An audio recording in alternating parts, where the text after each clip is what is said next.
नमस्कार छात्रों, आर के विज्ञान पीजी महाविद्यालय कालवाड़ जयपुर की ऑनलाइन क्लासों में आपका स्वागत है। छात्रों, आज हम बीए पार्ट थर्ड ईयर इतिहास विषय के पेपर प्रथम के बारे में चर्चा करेंगे। छात्रों, जो आज हमारा चर्चा का टॉपिक रहेगा वो टॉपिक हमारा है 1857 की क्रांति। छात्रों, पिछली वीडियो में हमने जो चर्चा की थी कि किस प्रकार से जो अंग्रेज थे, अंग्रेज 1600 ईस्वी के अंदर अंग्रेजों ने ईस्ट इंडिया कंपनी की स्थापना की और वो भारत के अंदर व्यापार करने के लिए आए। धीरे धीरे भारत में एकता के अभाव को देखकर, राजनीतिक शून्यता को देखकर तथा जो भारत के जो कमजोर केंद्रीय नेतृत्व को देखकर उन्होंने जो भारतवर्ष में राजनीतिक के अंदर भी हस्तक्षेप करना प्रारंभ कर दिया। अर्थात भारत की राजनीति के अंदर जो अंग्रेजों द्वारा हस्तक्षेप किया गया और धीरे धीरे करके उन्होंने भारत पर अधिकार कर लिया। छात्रों, अंग्रेजों का अत्याचार बढ़ने लगा और अंग्रेजों के इन्हीं अत्याचारों के कारण क्या हुआ, 1857 की क्रांति का प्रारंभ हुआ। तो छात्रों, 1757 ईस्वी से लेकर 1857 ईस्वी तक इन 100 वर्षों के अंदर अंग्रेजों द्वारा भारत पर अनेक प्रकार के अत्याचार किए गए। भारत की जो रियासतें थी उनको जो विभिन्न प्रकारों से हड़पने का प्रयास किया गया। छात्रों, इसके अतिरिक्त भारतीय जो जनता थी, भारतीय जनता पर अनेक प्रकार के कर लाद दिए तथा भारत के उद्योग धंधों को उन्होंने समाप्त कर दिया। हर दृष्टि से भारत को, राजनीतिक दृष्टि से, सामाजिक दृष्टि से, आर्थिक दृष्टि से तथा जो धार्मिक दृष्टि से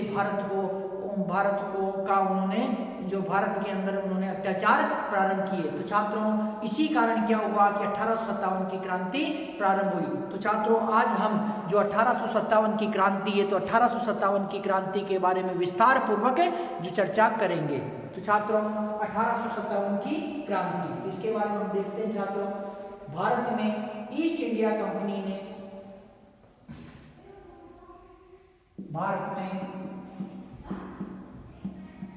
ईस्ट इंडिया कंपनी ने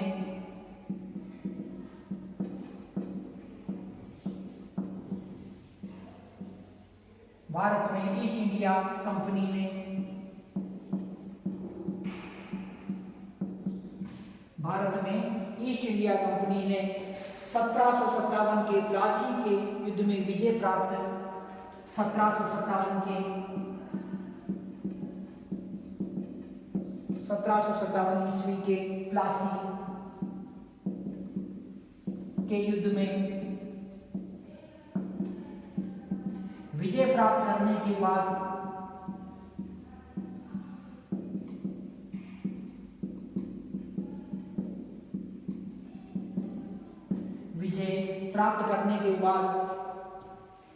विजय प्राप्त करने के बाद ब्रिटिश साम्राज्य की नींव रखी। ब्रिटिश साम्राज्य की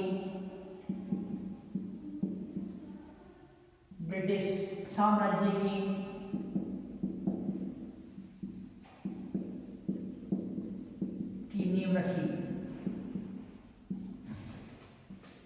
ब्रिटिश साम्राज्य की नींव रखी। 1757 ईस्वी से 1857 ईस्वी तक 1757 ईस्वी से 1857 ईस्वी तक 1857 ईस्वी तक ईस्ट इंडिया कंपनी का 100 वर्षों तक अत्याचारी शासन रहा। ईस्ट इंडिया कंपनी का 100 वर्षों तक अत्याचारी शासन रहा।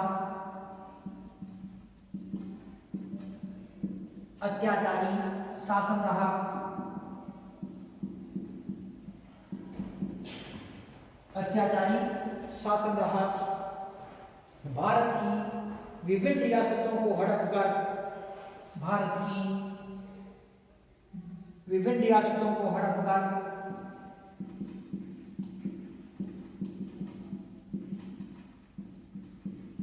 विभिन्न रियासतों को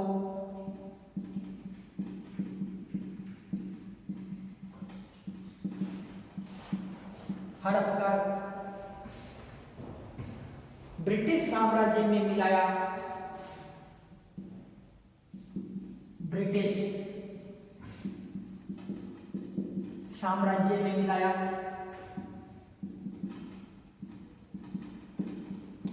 ब्रिटिश साम्राज्य में मिलाया, भारत का धन इंग्लैंड में भेजा, भारत का धन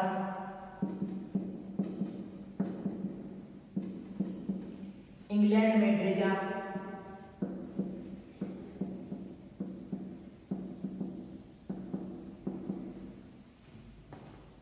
भारत का धन इंग्लैंड में भेजा, अनेक प्रकार के कर लगाए भारत पर, भारत की जनता में, भारत की जनता पर अनेक प्रकार के कर लगाए,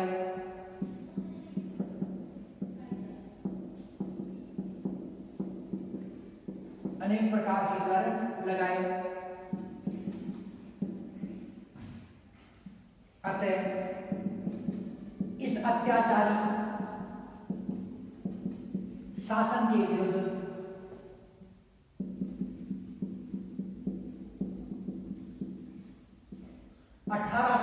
की क्रांति हुई।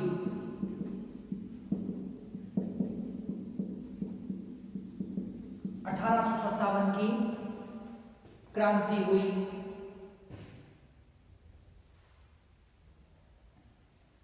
छात्रों, ईस्ट इंडिया कंपनी थी। ईस्ट इंडिया कंपनी भारत में व्यापार करने के उद्देश्य से आई थी, परंतु भारत में इन्होंने क्या किया कि आपसी फूट को देखकर, भारत की जो राजनीतिक शून्यता को देखकर तथा कमजोर मुगल प्रशासन को देखकर, कमजोर मुगल शासकों को देखकर इन्होंने क्या किया कि धीरे धीरे भारत की जो राजनीति में हस्तक्षेप करना प्रारंभ किया तथा इन्होंने भारत में जो ब्रिटिश साम्राज्य की स्थापना कर दी। 1757 ईस्वी में जो ईस्ट इंडिया कंपनी ने बंगाल के नवाब सिराजुद्दौला को पराजित किया।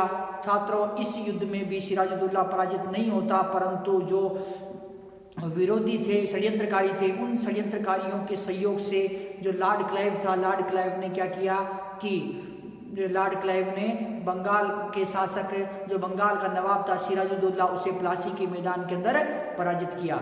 छात्रों, 23 अक्टूबर 1764 ईस्वी को बक्सर का जो युद्ध हुआ, बक्सर के युद्ध के अंदर जो एक बार पुनः जो बंगाल के अपदस्थ नवाब था मीर कासिम तथा अवध के नवाब शुजाउद्दौला व भारत के मुगल बादशाह शाह आलम द्वितीय को अंग्रेजों द्वारा पराजित किया गया। तो इस प्रकार से छात्रों, जो ये अंग्रेज थे, तो अंग्रेजों ने क्या किया कि 1757 ईस्वी के अंदर तथा 1764 ईस्वी के युद्ध में जो बंगाल के शासकों को पराजित करके बंगाल पर विजय प्राप्त कर ली। छात्रों, 1761 ईस्वी का जो पानीपत का तृतीय युद्ध हुआ था, इस तृतीय युद्ध के अंदर मराठा पराजित हो चुके थे और मराठों की शक्ति कमजोर हो चुकी थी। ऐसे समय का अंग्रेजों ने फायदा उठाया और अंग्रेजों ने क्या किया, धीरे धीरे करके जो बंगाल, अवध, निजाम, मैसूर, मराठा पर अधिकार, मराठा राज्य पर अधिकार कर लिया। इसके साथ ही जो इन्होंने क्या किया कि मुगल जो शासक थे, तो मुगल शासकों को भी अपने प्रभाव के अंदर, अपने नियंत्रण के अंदर ले लिया तथा इन्होंने जो और भारत पर इन्होंने अपनी जो सत्ता स्थापित कर ली। तो छात्रों, 1757 ईस्वी से लेकर 1857 ईस्वी तक जो भारत पर ईस्ट इंडिया कंपनी का राज्य रहा, ये अत्याचारी जो शासन था, इस शासन को उखाड़ फेंकने के लिए भारत की जनता ने 1857 के अंदर एक क्रांति की। 10 मई 1857 ईस्वी को जो ये क्रांति की ज्वाला भड़की। तो छात्रों, जो ये ईस्ट इंडिया कंपनी है, तो भारत में ईस्ट इंडिया कंपनी ने 1757 ईस्वी के प्लासी के युद्ध में विजय प्राप्त करने के बाद ब्रिटिश साम्राज्य की नींव डाली। तो ब्रिटिश साम्राज्य की नींव कब डलती है छात्रों? प्लासी के युद्ध के बाद में जो ब्रिटिश साम्राज्य की नींव है, ये भारत में जो पड़ती है। 1757 ईस्वी से लेकर 1857 ईस्वी तक ईस्ट इंडिया कंपनी का अत्याचारी शासन है। ये कहां पर रहा? भारत के अंदर ये अत्याचारी शासन रहा। भारत की विभिन्न रियासतों को ब्रिटिश साम्राज्य के अंदर मिलाया गया। गोद निषेध प्रथा के तहत कुशासन का आरोप लगाकर जो भारत की विभिन्न रियासतें थी, उन रियासतों को ईस्ट इंडिया कंपनी द्वारा ब्रिटिश साम्राज्य के अंदर मिला लिया गया। छात्रों, भारत का धन था, भारत का धन जो कच्चे माल के तौर पे तथा सोने चांदी के रूप में, करों के रूप में, अंग्रेज अधिकारियों के वेतन भत्तों, पेंशन तथा उनके बीमा के रूप में जो इंग्लैंड भेजा जाता था तथा जो और वहां से हमें कुछ भी प्राप्त नहीं होता था। छात्रों, भारत की जनता पर विभिन्न प्रकार के कर लगाकर सारा का सारा धन इकट्ठा करके और इंग्लैंड भेज दिया जाता था। तो छात्रों, इससे क्या है कि भारत की जनता परेशान थी और इसी परेशान जनता ने क्या किया कि 1857 की क्रांति जो की।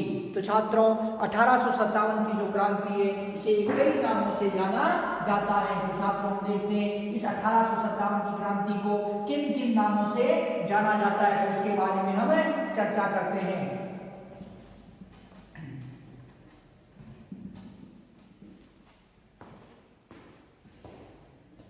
तो छात्रों, 1857 की क्रांति को कई नामों से जाना जाता है, जैसे भारत का प्रथम स्वतंत्रता संग्राम, भारत का प्रथम स्वतंत्रता संग्राम,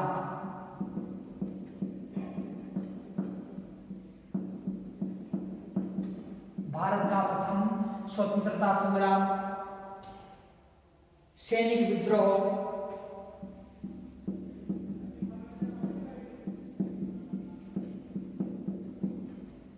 सैनिक विद्रोह, राष्ट्रीय विप्लव,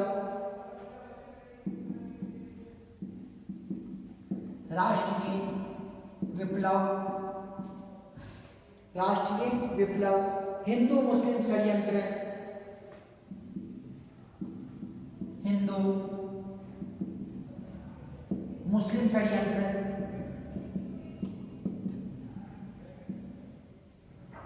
छात्रों, जो 1857 की क्रांति है, इस क्रांति को कई नामों से जाना जाता है, जैसे भारत का प्रथम स्वतंत्रता संग्राम, सैनिक विद्रोह, राष्ट्रीय विप्लव, हिंदू मुस्लिम षड्यंत्र। तो छात्रों, अलग अलग विद्वानों ने अलग अलग नाम जो 1857 की क्रांति के लिए दिए हैं। तो छात्रों, अब हम देखते हैं इस 1857 की क्रांति के कारण क्या थे। कारण 1857 की क्रांति के कारण, छात्रों, कभी भी कोई भी आंदोलन है या कोई क्रांति है या कोई युद्ध है तो ये किसी एक कारण के चलते नहीं होते हैं, इसके कई कारण होते हैं। तो छात्रों, हम 1857 की जो क्रांति है उसके भी कोई एक कारण नहीं थे, कई कारण थे।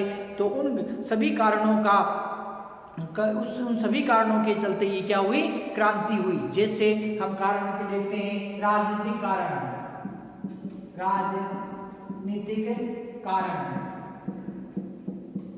सामाजिक कारण, सामाजिक कारण,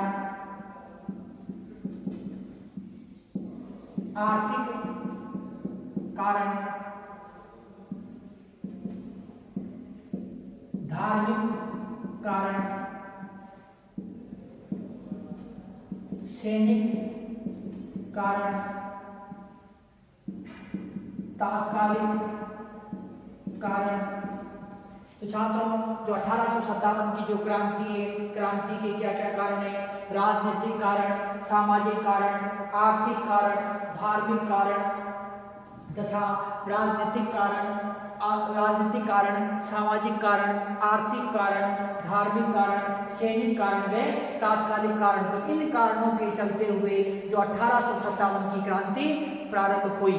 तो छात्रों, हम जो कारण है 1857 की क्रांति के, जो ये सभी कारण, तो इन सभी कारणों का विस्तार पूर्वक अध्ययन करेंगे और उसके बाद में जो क्रांति की जो प्रमुख घटनाएं हैं उसके बाद में उसका अध्ययन करेंगे और अंत में हम जो क्रांति के क्या परिणाम निकले उसके बारे में जो चर्चा करेंगे। तो छात्रों, अब हम देखते हैं कि जो कारण है, कारणों के अंदर सर्वप्रथम राजनीतिक कारण के बारे में चर्चा करते हैं।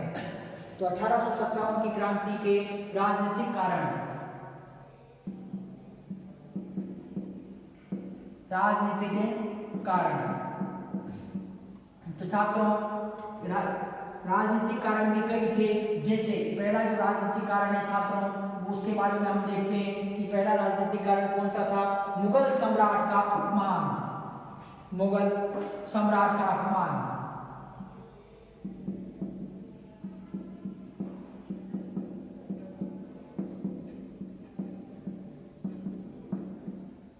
मुगल सम्राट का अपमान।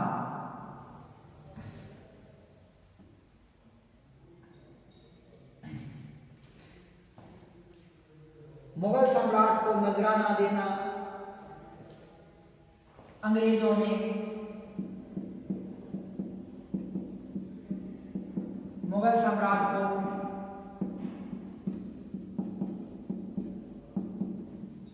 नजराना देना बंद कर दिया।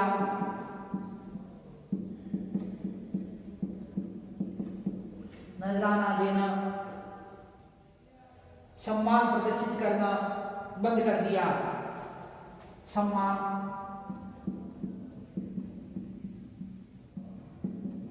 प्रदर्शित करना बंद कर दिया। सम्मान प्रदर्शित करना बंद कर दिया।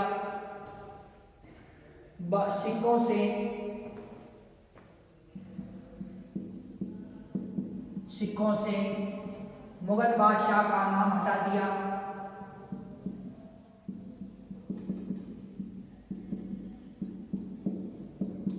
सिक्कों से मुगल बादशाह का नाम हटा दिया। सिक्कों से मुगल बादशाह का नाम हटा दिया। 1849 ईस्वी में डलहौजी ने घोषणा की। 1849 ईस्वी में गवर्नर जनरल डलहौजी ने घोषणा की।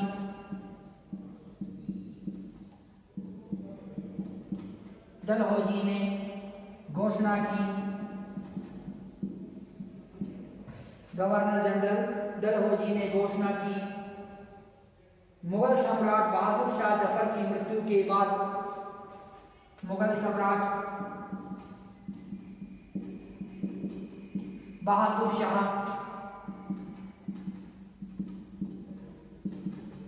जफर की मृत्यु के बाद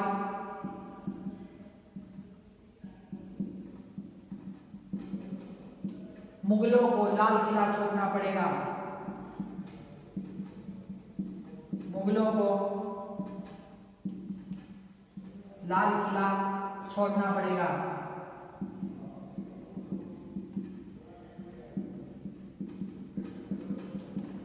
मुगलों को लाल किला छोड़ना पड़ेगा।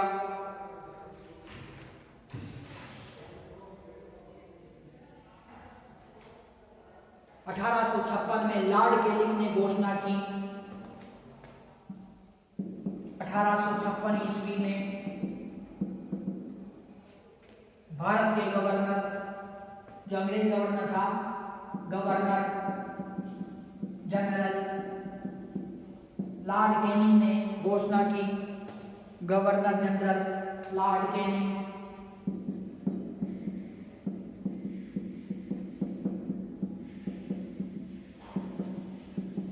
घोषणा की।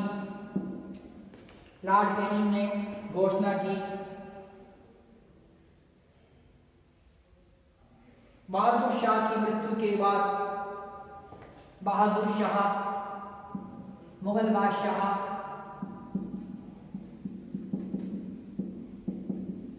बहादुर शाह की मृत्यु के बाद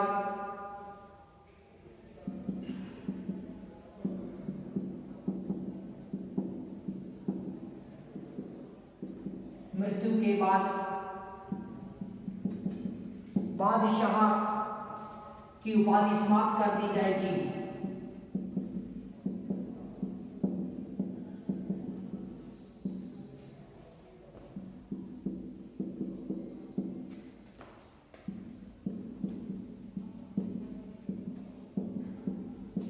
बादशाह की उपाधि समाप्त कर दी जाएगी। मुगल बादशाह बहादुर शाह द्वितीय दयालु व भावुक प्रवृत्ति का था। मुगल बादशाह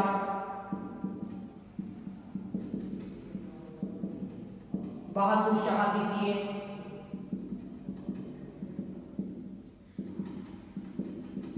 दयालु व भावुक प्रवृत्ति का था। भावुक प्रवृत्ति का था। मुगल बादशाह बहादुर शाह द्वितीय दयालु व भावुक प्रवृत्ति का था। भावुक प्रवृत्ति का था। देश की जनता इसका सम्मान करती थी। देश की जनता इसका सम्मान करती थी।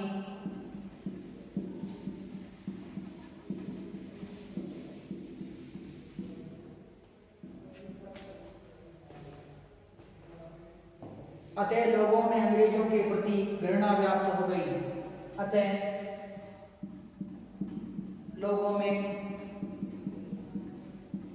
अंग्रेजों के प्रति घृणा व्याप्त हो गई।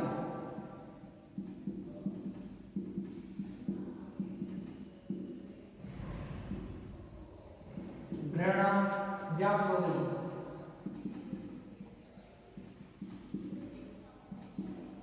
तो छात्रों, जो 1857 की क्रांति का जो राजनीतिक कारण है, उसके अंदर पहला कारण था मुगल बादशाह का अपमान करना, अर्थात मुगल सम्राट का अपमान करना। अंग्रेजों ने मुगल सम्राट को नजराना देना बंद कर दिया था, उससे और सम्मान प्रदर्शित करना भी बंद कर दिया। तो अंग्रेज क्या है कि दुस्साहस करने लग गए थे। ये मुगल बादशाह बहादुर शाह द्वितीय, जो कि एक दयालु प्रवृत्ति का व्यक्ति था तथा भावुक प्रवृत्ति का व्यक्ति था, तो इसे नजराना देना बंद कर दिया, इसे सम्मान प्रदर्शित करना बंद कर दिया था।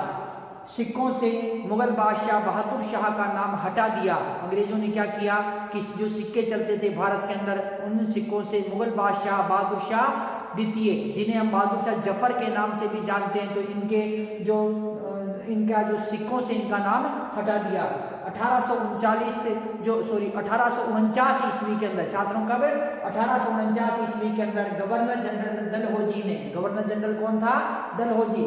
तो डलहौजी ने घोषणा की मुगल सम्राट बहादुर शाह जफर की मृत्यु के बाद मुगलों को लाल किला छोड़ना पड़ेगा। मतलब जो बहादुर शाह जफर है, ये लाल किले के अंदर रह सकता है। ये इसकी जब मृत्यु हो जाएगी, तब इसकी मृत्यु के बाद में जो इनके उत्तराधिकारी होंगे, उन्हें लाल किले को छोड़ना पड़ेगा, ये घोषणा कर दी। जिससे क्या है कि पब्लिक के अंदर जो जनता थी, जनता के अंदर रोष व्याप्त हो गया। 1856 ईस्वी में गवर्नर जनरल लॉर्ड कैनिंग, जो 1856 ईस्वी के अंदर गवर्नर जनरल कौन है? Lord Canning. और यही गवर्नर जनरल 1857 की क्रांति के समय में भी था। तो 1856 में गवर्नर जनरल लॉर्ड कैनिंग ने घोषणा की मुगल बादशाह बहादुर शाह की मृत्यु के बाद बादशाह की उपाधि समाप्त कर दी जाएगी। कि मुगल बादशाह बहादुर शाह जफर की जब मृत्यु जाएगी, तो उसके बाद में बादशाह की उपाधि समाप्त कर दी जाएगी, अर्थात बादशाह पद ही समाप्त करने की इसने घोषणा कर दी। मुगल बादशाह बहादुर शाह द्वितीय दयालु व भावुक प्रवृत्ति का व्यक्ति था और जनता के अंदर इसका विशेष सम्मान था। तो छात्रों, इस प्रकार से अंग्रेजों ने क्या किया कि मुगल बादशाह बहादुर शाह द्वितीय का अपमान किया, जिसके कारण जो जनता थी, जनता क्या है कि क्रोधित हो गई। जनता जो क्रोधित हो गई, किससे? अंग्रेजों से। और इसी कारण क्या हुआ? 1857 की क्रांति प्रारंभ हुई। छात्रों, अब अगला जो कारण है राजनीतिक, वो है लॉर्ड डलहौजी की साम्राज्य विस्तार व हड़प नीति। राजनीतिक कारणों के अंदर अगला जो कारण है लॉर्ड डलहौजी की साम्राज्य विस्तार व हड़प नीति। लॉर्ड डलहौजी की साम्राज्य विस्तार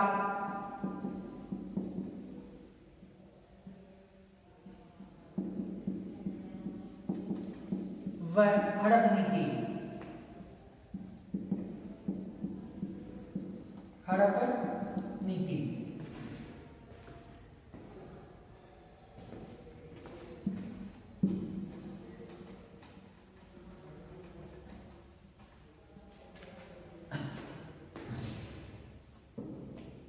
डलहौजी ने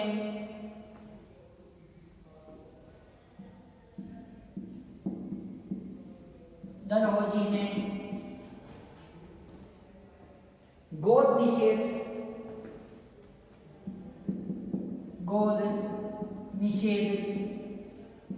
लेफ्ट सिद्धांत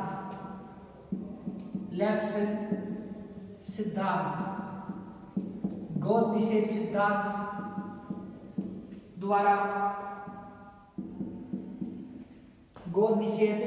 सिद्धांत द्वारा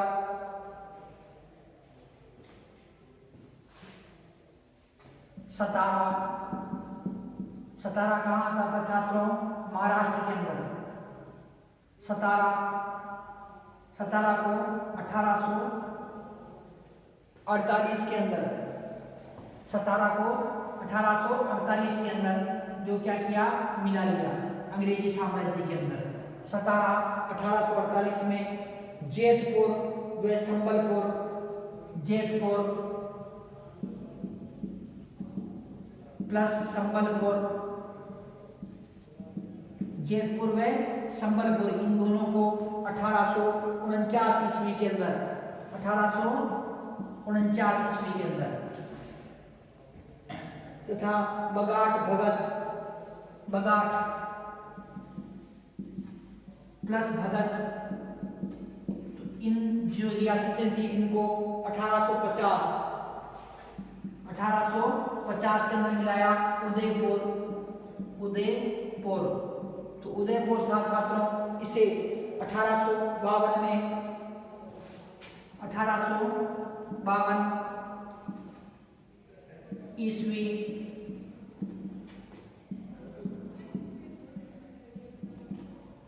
झांसी,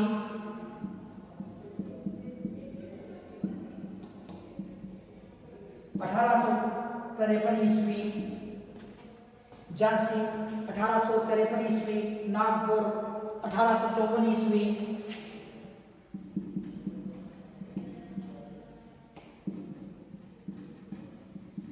तो छात्रों जो लॉर्ड डलहौजी था इसने क्या किया, गोद निषेध प्रथा के अनुसार अर्थात लेफ्ट सिद्धांत के अनुसार गोद निषेध प्रथा कानून बनाकर इसने क्या किया कि जो भारत की जो रियासतें थी उनको ब्रिटिश साम्राज्य के अंदर मिलाने का प्रयास किया। इसके अंतर्गत सतारा कहाँ पर आता है? महाराष्ट्र के अंदर आता है। और इस सतारा को 1848 ईस्वी के अंदर इसने क्या किया, ब्रिटिश साम्राज्य के अंदर मिला लिया। इसी प्रकार से जेतपुर व संबलपुर को 1849 ईस्वी के अंदर मिलाया। तो जेतपुर में संबलपुर कहाँ आता है? उत्तर प्रदेश के अंदर दोनों। बगाट व भगत पंजाब के अंदर स्थित थी तथा 1850 में बगाट व भगत को जो लॉर्ड डलहौजी ने अपने साम्राज्य में मिलाया। उदयपुर 1852 ईस्वी के अंदर उदयपुर जो कि मध्य प्रदेश के अंदर आता था, तो इसे मध्य प्रदेश की इस उदयपुर रियासत को भी जो 1852 में मिला लिया। झांसी को 1853 के अंदर मिलाया। झांसी की रानी लक्ष्मीबाई ने इसीलिए यहाँ पर विद्रोह किया था। तो छात्रों 1853 ईस्वी में झांसी को मिलाया। झांसी कहाँ आता था? उत्तर प्रदेश के अंदर।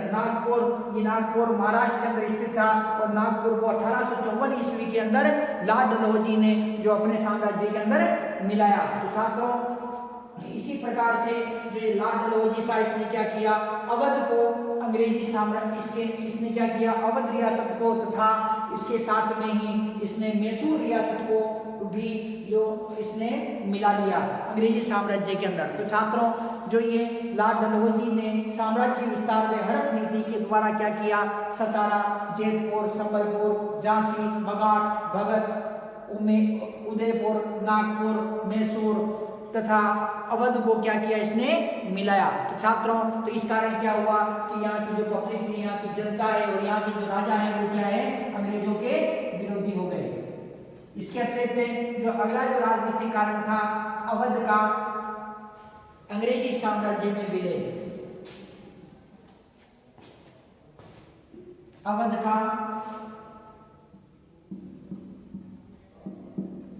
अंग्रेजी साम्राज्य में विलय।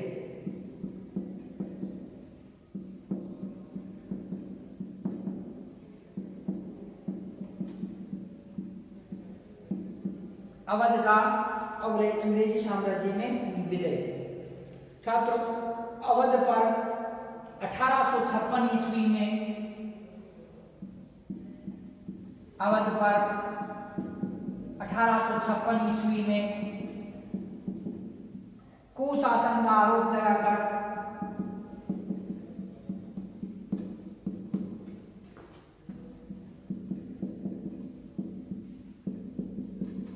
कुशासन का आरोप लगाकर अवध को अंग्रेजी साम्राज्य में, ब्रिटिश साम्राज्य में मिला लिया गया। ब्रिटिश साम्राज्य में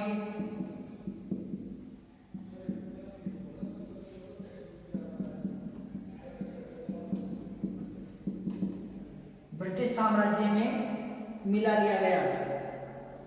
अतः छात्रों, इस प्रकार से जो लॉर्ड डलहौजी की जो नीतियां थी, तो लॉर्ड डलहौजी की नीतियों से जो लोग त्रस्त हो चुके थे और त्रस्त होकर उन्होंने क्या किया कि विद्रोह किया। छात्रों, अब हम देखते हैं कि पेंशन व उपाधियों पर रोक। अगला जो राजनीतिक कारण था, पेंशन व उपाधियों पर रोक।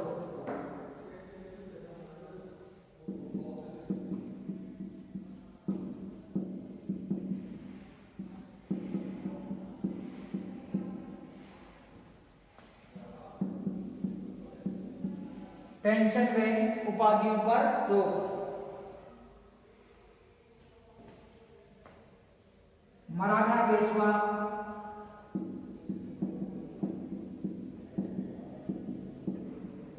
नाना साहब की पेंशन, मराठा पेशवा नाना साहब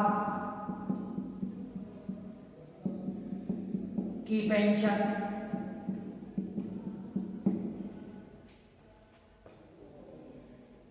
अंग्रेजों ने बंद कर दी।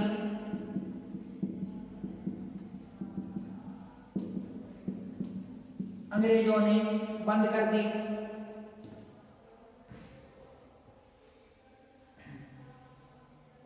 अंग्रेजों ने बंद कर दी। नाना साहब की बिठूर की जागीर समाप्त कर दी।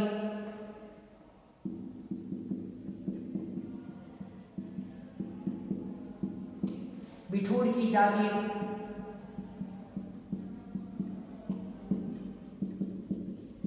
समाप्त कर दी।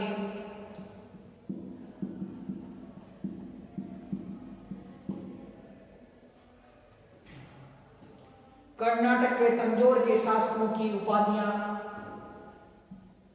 कर्नाटक व तंजौर के शासकों की उपाधियां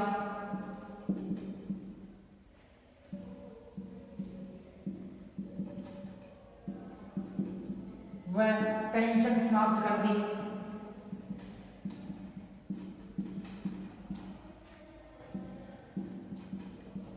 पेंशन समाप्त कर दी।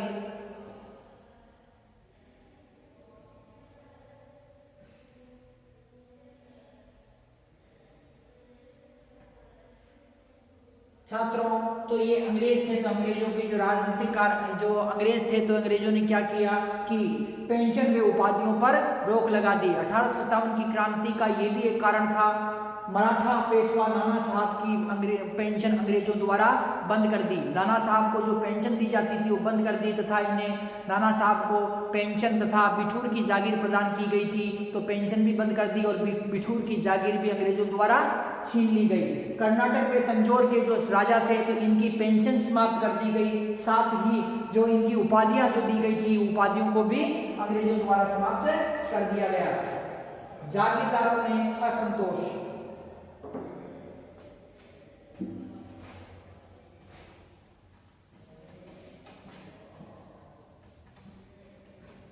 जागीरदारों में असंतोष।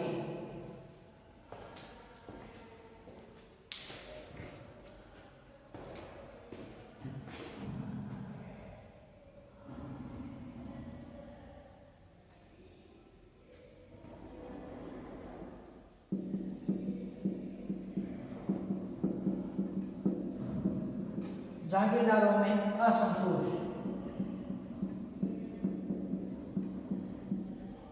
जागीरदारों में असंतोष।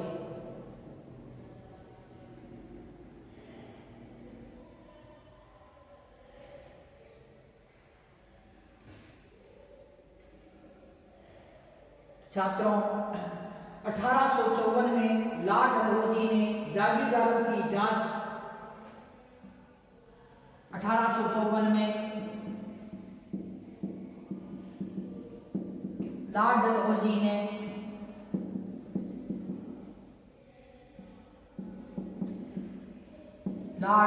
डलहौजी ने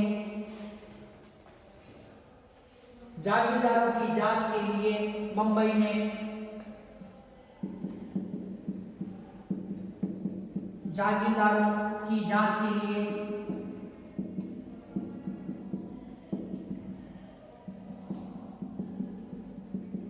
बंबई में ईमान कमीशन बिठाया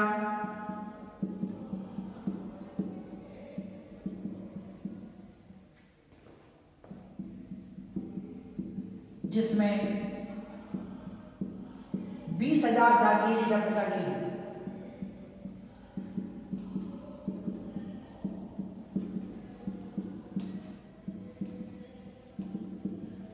20,000 जागीरें जब्त कर ली गई। तो छात्रों, तो जागीरदार थे, जागीरदारों के अंदर भी जो अंग्रेजों के प्रति जो अविश्वास था, असंतोष था। क्योंकि जो लॉर्ड डलहौजी जब गवर्नर जनरल बन के आया तो इसने जागीरदारों की जागीरों की भी जांच कराई इसने, और इसके लिए बंबई में ईमान कमीशन बिठाया इसने, और उसके अंतर्गत ईमान कमीशन की रिपोर्ट के अनुसार इसने 20,000 जो जागीरें हैं वो जब्त कर ली। इसलिए जागीरदारों में भी असंतोष व्याप्त हो गया। छात्रों, प्रथम अफगान युद्ध में अंग्रेजों की पराजय। अगला जो राजनीतिक कारण है, प्रथम अफगान युद्ध में अंग्रेजों की पराजय।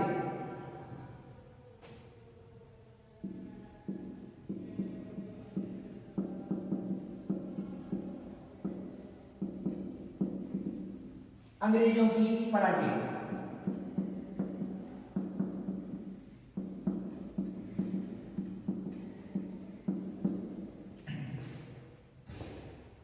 भारतीय अंग्रेजों को अजय समझते थे, परंतु भारतीय अंग्रेजों को अजय समझते थे,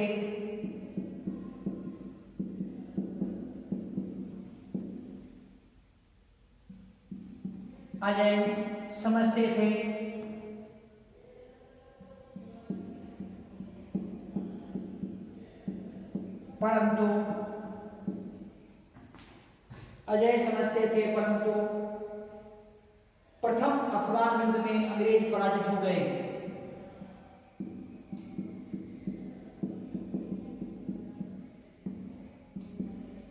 प्रथम अंग्रेज युद्ध में अफगान पराजित हो गए।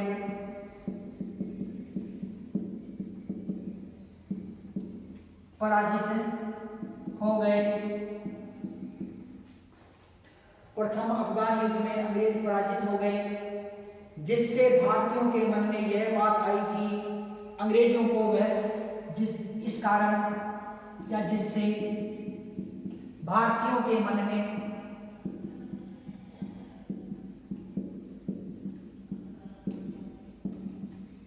यह बात आई कि वह भी अंग्रेजों को पराजित कर सकते हैं।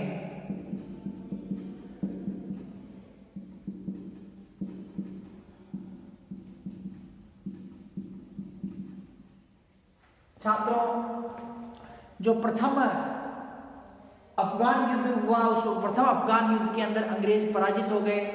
भारतीय पहले ये सोचते थे कि अंग्रेजों को कोई पराजित नहीं कर सकता है। क्योंकि ये लगातार जो युद्ध लड़ रहे थे, साम दाम दंड भेद हर नीति ये युद्ध के अंदर अपनाते थे और युद्ध के अंदर ये विजय प्राप्त कर जाते थे। तो छात्रों, प्रथम जो अफगान संघर्ष हुआ, अंग्रेजों तथा अफगानों के मध्य संघर्ष हुआ, इस संघर्ष के अंदर अंग्रेज बुरी तरह पराजित हुए। तो अतः भारतीयों को लगा कि जब अफगान इन्हें पराजित कर सकते हैं तो हम अंग्रेजों को क्यों पराजित नहीं कर सकते हैं, हम भी अंग्रेजों को पराजित कर सकते हैं। और ऐसी स्थिति के अंदर क्या हुआ छात्रों कि ये क्रांति का जो भारत के अंदर भी जो अंग्रेजों को पराजित करने का मानस जो भारत की जनता बना चुकी थी। तो छात्रों, पहले इनको अजय समझा जाता था अंग्रेजों को, लेकिन अब जो भारतीयों के मन में ये आया कि हम भी इन्हें पराजित कर सकते हैं, क्यों? क्योंकि अफगानों ने इन्हें पराजित कर दिया। दोषपूर्ण न्याय व्यवस्था, दोषपूर्ण न्याय व्यवस्था।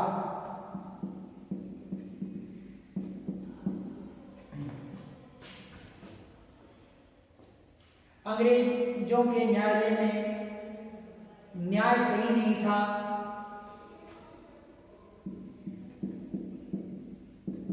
अंग्रेजों के न्यायालय में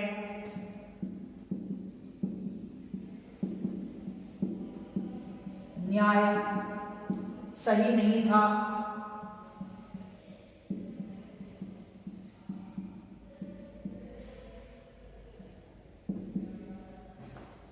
समय व धन अधिक लगता था।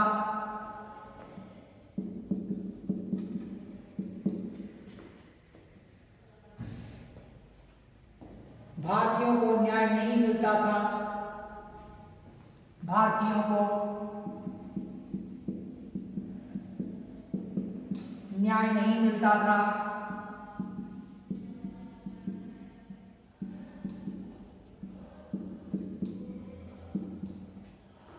भारतीयों से न्यायालय शुल्क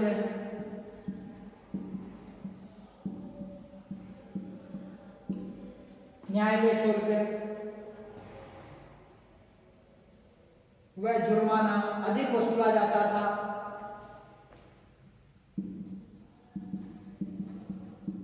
न्यायालय शुल्क व जुर्माना अधिक व कठोरता से वसूला जाता था।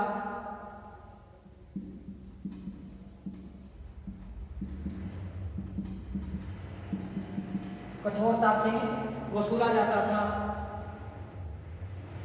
अंग्रेजों को नाम मात्र का जुर्माना व बिना सजा छोड़ दिया जाता था। अंग्रेजों को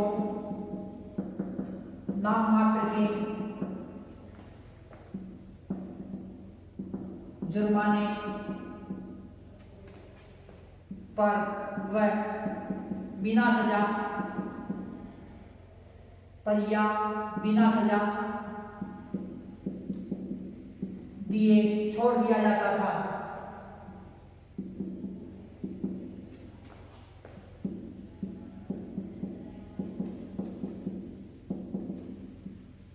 छोड़ दिया जाता था। अंग्रेज न्यायाधीश भारतीयों के साथ पक्षपात करते थे। अंग्रेज न्यायाधीश भारतीयों के साथ पक्षपात करते थे।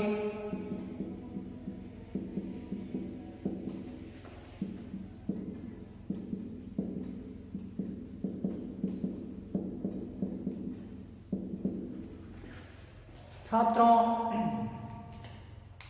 जो न्याय व्यवस्था थी वो अत्यंत ही दोषपूर्ण न्याय व्यवस्था थी और दोषपूर्ण न्याय व्यवस्था के कारण भी 1857 की जो क्रांति है वो क्रांति प्रारंभ हुई। तो छात्रों, 1857 की जो क्रांति है उसका राजनीतिक कारणों के अंदर जो दोषपूर्ण न्याय व्यवस्था, तो अंग्रेजों के जो न्यायालय स्थापित हो चुके थे भारत के अंदर और अंग्रेज जो न्यायाधीश थे ये भारतीयों के साथ में क्या करते थे? पक्षपातपूर्ण व्यवहार करते थे। तो अंग्रेजों के न्यायालय में न्याय सही नहीं था। अंग्रेजों के न्यायालय के अंदर न्याय सही मिलता ही नहीं था। एक तरफ जो यदि अंग्रेज तथा भारतीय दोनों के अंदर कोई विवाद उत्पन्न हो जाता था और दोनों ही अंग्रेजों की कोर्ट के अंदर अर्थात उनके न्यायालयों के अंदर उपस्थित होते थे तो वहां पर भारतीयों को न्याय नहीं मिल पाता था। अंग्रेज न्यायाधीश थे ये पक्षपात करते थे और समय भी अधिक लगता था और धन भी अधिक खर्च होता था। भारतीयों से धन अधिक वसूला जाता था अर्थात वहां पर जो न्यायालय शुल्क था, न्यायालय शुल्क भी भारतीय लोगों से अधिक लिया जाता था। कहां पर? जो इन अंग्रेज न्यायालयों में तथा समय भी अधिक व्यर्थ होता था। छात्रों, भारतीयों को न्याय जो अंग्रेजी न्यायालयों में कदापि नहीं मिल पाता था। भारतीयों से न्यायालय शुल्क में जुर्माना अधिक वसूला जाता था और ये जो कठोरता से जो जुर्माना था वो क्या किया जाता था, कठोरता से वसूला जाता था। छात्रों, अंग्रेजों को नाम मात्र के, यदि किसी अंग्रेज को गलती से कोई सजा भी हो जाती थी तो मात्र नाम मात्र का जुर्माना उससे वसूलते थे या उसको डांट फटकार के उसे बिना सजा दिए ही छोड़ दिया जाता था। परंतु भारतीयों के साथ में ऐसा नहीं होता था। यदि कोई मामूली अपराध भी है तो भारतीयों को कठोर दंड और वह अत्यधिक जुर्माना जो उन पर लगाया जाता था और कठोर दंड दिया जाता था। अंग्रेज न्यायाधीश भारतीयों के साथ पक्षपात करते थे। जो अंग्रेज न्यायाधीश थे छात्रों, ये क्या करते थे, भारतीयों के साथ में पक्षपात करते थे। तो छात्रों, जो ये जो राजनीतिक कारण थे, इन राजनीतिक कारणों के चलते क्या हुआ, 1857 की क्रांति जो प्रारंभ हुई। तो छात्रों, हम देखते हैं इसके अंदर कि जो राजनीतिक कारण थे तो अंग्रेज क्या करने लगे कि अंग्रेजों ने जब भारतवर्ष पर अधिकार कर लिया, अर्थात भारत पर इन्होंने अपना नियंत्रण स्थापित कर लिया, तब इन्होंने मुगल बादशाह जो बहादुर शाह द्वितीय हैं, बहादुर शाह द्वितीय का अपमान करना शुरू किया। तो छात्रों, बहादुर शाह द्वितीय के अपमान के अंदर ये क्या करते थे कि बहादुर शाह द्वितीय को नजराना देना बंद कर दिया, उन्हें तथा उनके प्रति सम्मान करना उनको बंद कर दिया। साथ ही जो बहादुर शाह जफर था तो बहादुर शाह जफर अर्थात बहादुर शाह द्वितीय, बहादुर शाह जफर को बहादुर शाह द्वितीय के नाम से भी जाना जाता है। तो बहादुर शाह द्वितीय अत्यंत ही भावुक प्रवृत्ति का, व दयालु प्रवृत्ति का ये व्यक्ति था और जनता के अंदर इसका विशेष सम्मान था। तो अंग्रेजों ने इसकी उपेक्षा करना प्रारंभ कर दिया तथा लॉर्ड डलहौजी ने कहा कि बहादुर शाह जफर की मृत्यु के बाद में जो मुगलों को लाल किले को छोड़ना पड़ेगा तथा जब लॉर्ड कैनिंग भारत का गवर्नर जनरल बन के आया तो 1856 में उसने एक घोषणा की कि बहादुर शाह जफर की मृत्यु के बाद में जो ये बादशाह की जो पदवी है, बादशाह की उपाधि है, वो क्या है कि समाप्त कर दी जाएगी। छात्रों, इस प्रकार से जो मुगल बादशाह का अपमान हुआ तो इस अपमान को जो भारत की जनता सहन नहीं कर पाई और यही जो 1857 की क्रांति का कारण बना। छात्रों, अगला जो है लॉर्ड डलहौजी की साम्राज्य विस्तारवादी नीति और हड़प नीति। लॉर्ड डलहौजी जब भारत का गवर्नर जनरल बन के आया तो इसने गोद निषेध प्रथा के तहत, अर्थात जिस शासक के कोई पुत्र नहीं है तो वो किसी भी व्यक्ति को कोई गोद नहीं ले सकता है, गोद बना के अपना उत्तराधिकारी घोषित नहीं कर सकता है। तो इसलिए उसने क्या किया कि ऐसी रियासतों को देखा जहाँ पर जो राजा के संतान नहीं है तो ऐसी रियासतों को उसने चिन्हित किया और राजा की मृत्यु के बाद में उन रियासतों को पर उसने कब्जा करने का प्रयास किया, जैसे सतारा, बगाट, उदयपुर, नागपुर, झांसी। तो इस प्रकार की जो रियासतें थी तो उन रियासतों को इसने गोद निषेध प्रथा के तहत क्या किया कि हड़प लिया। छात्रों, 1856 ईस्वी के अंदर 13 फरवरी 1856 ईस्वी को जो अवध रियासत है, अवध रियासत पर कुशासन का आरोप लगाया गया और कुशासन का आरोप लगाकर क्या किया कि अवध रियासत को ब्रिटिश साम्राज्य के अंदर जो मिला दिया गया। तो लॉर्ड डलहौजी की इस प्रकार की जो साम्राज्य विस्तारवादी नीति तथा जो गोद निषेध प्रथा के चलते जो भारत की जो रियासतें थी ये क्या है कि अंग्रेजों से नाराज हो गई और भारत की जनता ये भी जो अंग्रेजों से घृणा करने लगी। छात्रों, अगले जो राजनीतिक कारणों के अंतर्गत जो अगला जो कारण था वो कारण था इसके अंतर्गत कि पेंशन के उपाधियों पर रोक लगाना। अंग्रेजों द्वारा मराठा पेशवा जो नाना साहब थे, जिन्हें धोंदू पंत के नाम से भी जाना जाता है, तो नाना साहब की पेंशन बंद कर दी तथा उनकी जो बिठूर की उनकी जो जागीर दे रखी थी उनको, तो वो बिठूर की जागीर भी छीन ली। साथ ही जो कर्नाटक में तंजौर के शासक थे उनकी उपाधियों को तथा उनकी पेंशनों को भी समाप्त कर दिया गया। इसीलिए क्या हुआ कि जो ये 1857 की क्रांति प्रारंभ हुई। छात्रों, लॉर्ड डलहौजी ने क्या किया कि ईमान कमीशन था वो बिठाया और जागीरदारों की जागीरों की जांच प्रारंभ करवाई और इसके अंतर्गत बंबई में जो ईमान कमीशन बिठाया गया था उसने 20,000 जागीरों को जब्त करने का जो आदेश दिया। तो छात्रों, इसके कारण जो स्थानीय जमींदार थे वो भी अंग्रेजों से क्या थे, नाराज थे। इसके अतिरिक्त जो न्याय व्यवस्था थी छात्रों, तो न्याय व्यवस्था भी जो थी वो अन्यायपूर्ण थी। भारतीयों को मामूली अपराध के अंदर भारी जुर्माना वसूला, भारतीयों से मामूली अपराध होने पर भी भारी जुर्माना वसूला जाता था।